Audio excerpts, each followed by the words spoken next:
one of those hypotheses, assumptions, has now been questioned.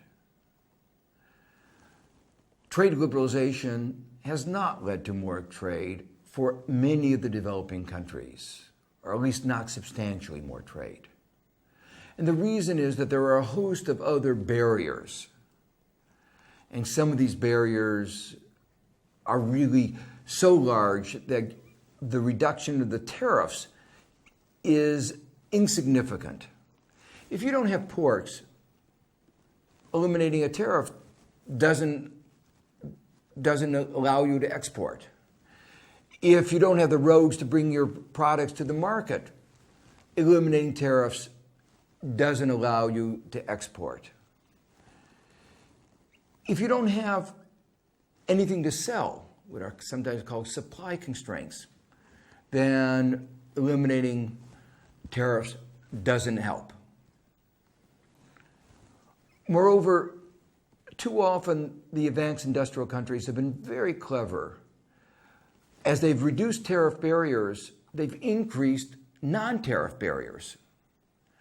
So, for instance, they have what are a whole set of restrictions called phytosanitary conditions, a big word that means restrictions that say you can't sell certain foods, certain plants, because they aren't safe.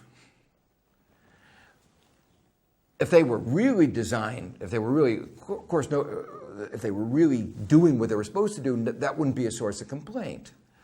But too often they are used as little other than a protectionist device. As an example, Brazil is not allowed to sell beef to the United States because of fear of hoof-and-mouth disease. Now, there are large areas of Brazil that are certified free of the disease. And there is absolutely no problem there should be no problem of taking beef from that area and exporting it. You can constantly monitor, you can see whether the beef has been exposed. We have very strong safeguards, and yet the United States will not allow the export of that. If the one part of Brazil were a separate country, there'd be no problem. But you take a big country, and if there's a problem in one part, you can use that as an excuse to say nothing from the whole country can be exported. The United States tried to stop the export of avocados from Mexico, saying that there were fruit flies, very, very small fruit flies. Mexicans said, "We can't see them." He said, "That's the point. That's why they're so dangerous. They're invisible fruit flies." And then they said, "Well, you send your inspectors down to Mexico. We'll allow your inspectors to go and see if you can find them on the plant." They sent them down. They couldn't find them. And they said, "Yes, that's because they're so invisible."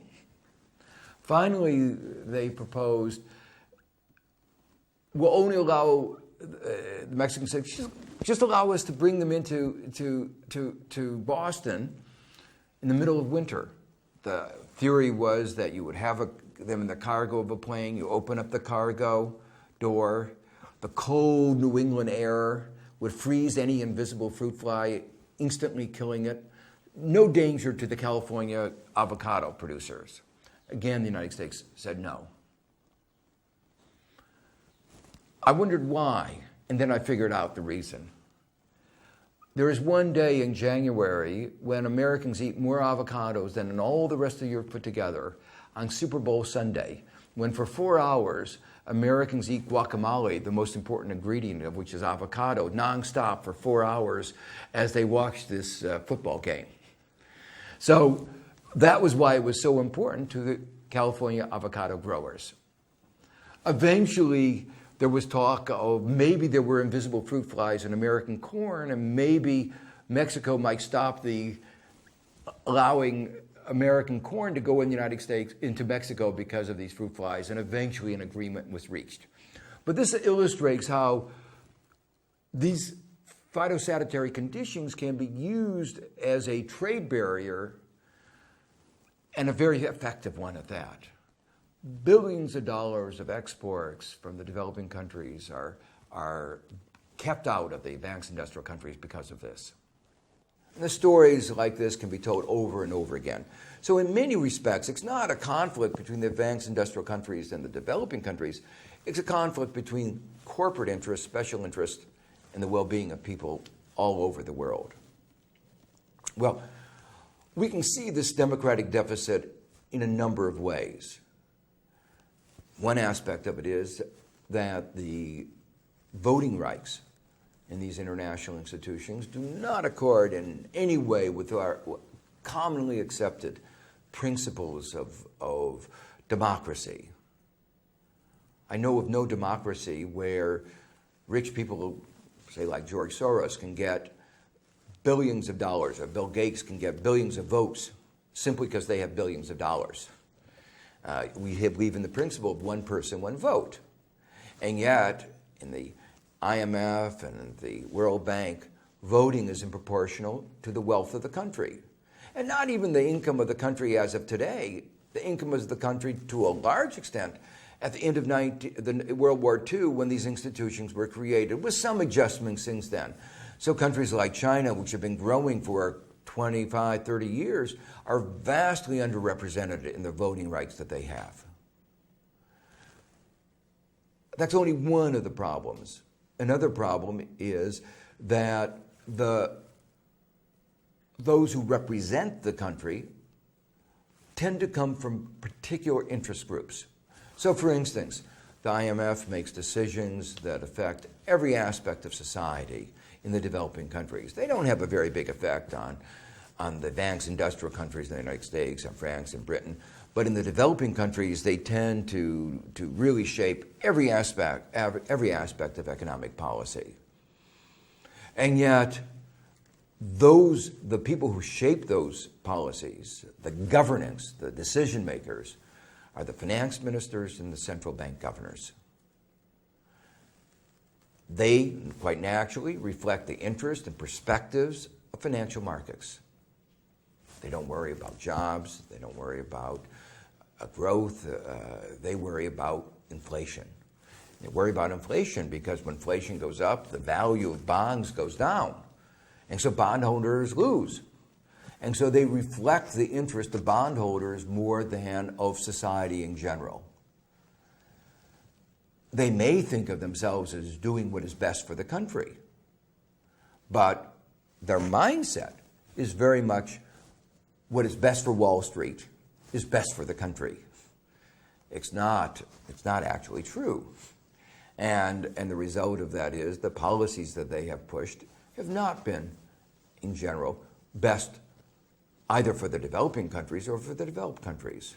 I mentioned a few minutes ago the fact that the IMF had pushed capital market liberalization, opening up markets to the flow of hot speculative money, destabilizing countries, leading to global financial instability. Well, Wall Street made an enormous amount of money. They make money when capital flows in. They make money when capital flows out. They make money when there's restructuring, when there's a disaster. They make money whatever comes out. But the rest of the country, the rest of the developing countries, suffer. So their mindset, they focus on these policies which Wall Street thinks of as good for them and may be good for the rest of the world. But the evidence is very strongly to the contrary. So that is an example of what happens when you have special interests at the critical role in decision making. The same thing goes in the WTO, the World Trade Organization, where the important agreements defining trade occur. I talked about access to life-saving medicines. That was part of the Uruguay Round Agreement. The trade ministers do not understand intellectual property. I know that firsthand because I was inside the White House at the time that the Uruguay Round was being negotiated. Both the Office of Science and Technology Policy and the Council of Economic Advisors thought that the intellectual property provision of the Uruguay Round was bad. We thought it was bad for American science. We thought it was bad for global science. We thought it was bad for developing countries. But our views were not what won the day. It was the interest of the pharmaceutical industry and the entertainment industry, whose view was the stronger the intellectual property rights, the better. We knew that wasn't true. We knew that excessively strong intellectual property rights may not only lower welfare by reducing access to life-saving medicine, may not only lower welfare because of monopolization, but actually may result in a slower pace of innovation. Because the most important input into innovation, into research, is access to other ideas. And if you make those ideas less accessible by excessively strong intellectual property rights, you will actually slow the pace of innovation. The trade ministers didn't understand this. And the result was this intellectual property provision that was so unbalanced. Well, that's the general problem, that you have the decisions being made basically by special interest. And this contrasts very strongly with the way we make decisions within our own democracies. Again, I saw this firsthand when I was in the White House, where we were involved in making large numbers of very complicated, important decisions, and the voices of large numbers of different groups were all at the table. And we would argue, we would fight. Some voices were heard louder than others, but every voice was heard. The result, you can see the contrast in the results that emerge. For instance, at the time, one of the central pillars of the Clinton administration was increasing access to health. And we understood how high drug prices reduced access to health. So domestically, we were trying to improve access to health. And the voice of the pharmaceutical companies was heard, but only as one part of a number of other voices where the concern was, most importantly, the well-being of American citizens. But when we went internationally, those voices weren't heard. Only one voice was heard, and that was the voice of the drug companies. And they raised the prices, and they denied reduced access to life-saving medicines. Let me consider another issue. Social Security, old age pensions. This has been one of the major advances in many of the countries of the world, the provision of insurance for elderly people so they don't live in poverty. It has been the most important anti-poverty program all over the world. It used to be that large fractions of the population over 65 lived in poverty. Today in the United States, relatively few people live in poverty, and it's because of Social Security. It has been a successful program. It is actually a very efficiently run program. The administrative costs of the U.S. Social Security program are much lower than any comparable private insurance company. It's very consumer responsive. We've done studies that looked at consumer satisfaction. How quickly do they respond to telephone inquiries? How accurately? And they are among the most highly rated of any institution, private or public, in America.